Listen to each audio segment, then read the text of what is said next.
La invasión rusa de Ucrania no ha sido lo rápida y lo sencilla, a lo mejor que todo el mundo vaticinaba. Claramente no es por falta de poderío bélico, porque la asimetría de las fuerzas es enorme. La pregunta es, ¿por qué entonces esta demora? Lo vamos a conversar aquí en Tele 13 con el analista internacional en geopolítica y estrategia de la Universidad del Desarrollo, Jorge Sanz.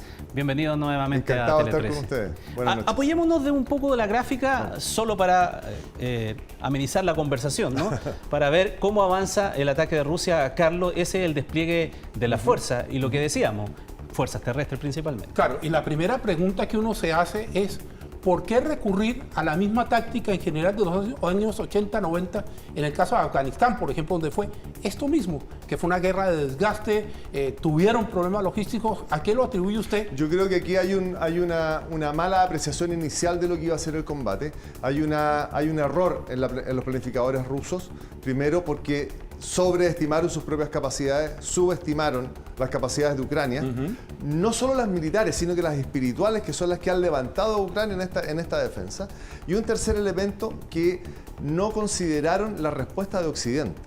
La respuesta de Occidente cuando parte este conflicto, cuando parte esta segunda parte de esta guerra que ya lleva 8 años, lo que hace Vladimir Putin es estudiar que efectivamente la Unión Europea estaba separada, los líderes andaban manejando sus cosas particulares, Macron sus elecciones, Scholz se venía incorporando al sistema, estaban separados de Estados Unidos, había una distancia con Estados Unidos, OTAN estaba separada, por lo tanto esa apreciación le daba algunas ventajas a la acción de Vladimir Putin en ese territorio, en ese escenario.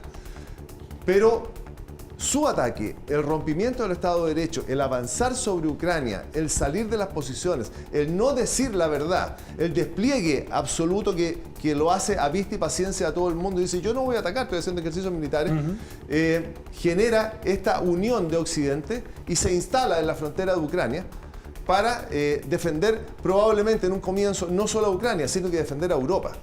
Por tanto, mi impresión es que la mala apreciación inicial permite este tipo de ataques, este avance teóricamente a mucha velocidad por los tanques de las praderas ucranianas, que no resultó.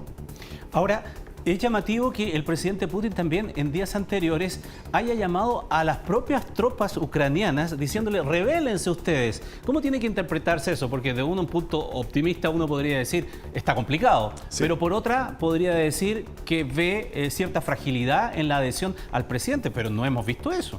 Lo que pasa es que el presidente Zelensky, tal como conversaban hace unos minutos, el presidente Zelensky no daba la confianza de un líder que fuera capaz de manejar una crisis de esta magnitud. Por lo tanto, era muy probable que, teóricamente, no lo siguieran. Los estados mayores no lo siguieran. Sin embargo, el presidente Zelensky ha tenido la habilidad de poner detrás de sí a estas fuerzas militares y este espíritu ucraniano. Por tanto, Vladimir Putin tuvo que empezar a cambiar su discurso y empezar a empujar él a sus fuerzas, pidiendo a los soldados ucranianos que se rebelaran. Pero el discurso se empieza a dar vuelta, porque ahora es el presidente Zelensky el que dice a los soldados rusos, váyanse, los vamos a matar, ya vienen a pelear, vienen a morir, dejaron a sus familias, váyanse de vuelta. Y ese discurso que busca la desestabilización emocional del soldado empieza a surtir efecto. Revisemos, Carlos, sí, Jorge, sí. Nuevamente apoyado de nuestra pantalla, esto que estábamos hablando de las potencias nucleares. Sí. Ahí tenemos, Carlos, por ejemplo, la distribución y una comparación entre Rusia y Estados Unidos. Sí. 90% de las armas nucleares del planeta las reúnen ellos dos, con una amplia mayoría de Rusia y también, por cierto, con incorporación de otros actores que pueden ser peligrosos. Puede ser peligroso, pero si tú sumas, por ejemplo, lo de Estados Unidos, lo vamos a ver en la siguiente gráfica, ahí está, de hecho, la comparación, ¿no es verdad? Claro. La OTAN, por decirlo de alguna manera, Estados Unidos, Francia y el Reino Unido, incluso todavía siguen siendo menos que la propia Unión Soviética. Convengamos que Rusia, la Federación Rusa, tiene 1.600 activas, levantadas, las otras están en mantenimiento.